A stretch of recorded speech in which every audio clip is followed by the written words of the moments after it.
Hello everyone. इस lecture में हम पढ़ेंगे कि SDLC क्या होता है। What is SDLC? It stands for software development life cycle. It tells how a software develops and what phases it undergoes.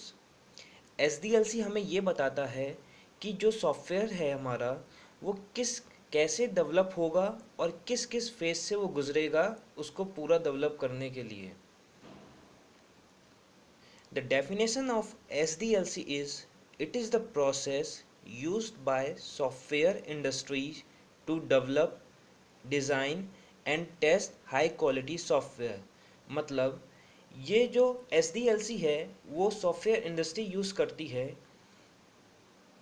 To develop, design और test high quality software for their needs. तो इस video में हमने ये देखा कि हम SDLC क्या होता है और SDLC की क्या डेफिनेशन है। नेक्स्ट वीडियो में हम देखेंगे कि इसकी क्या रिक्वायरमेंट्स हैं और इसके क्या क्या फेजेस होते हैं। Thank you for now. If you like this video please share it and please subscribe my channel engineer Vineet Jajodia. Thank you.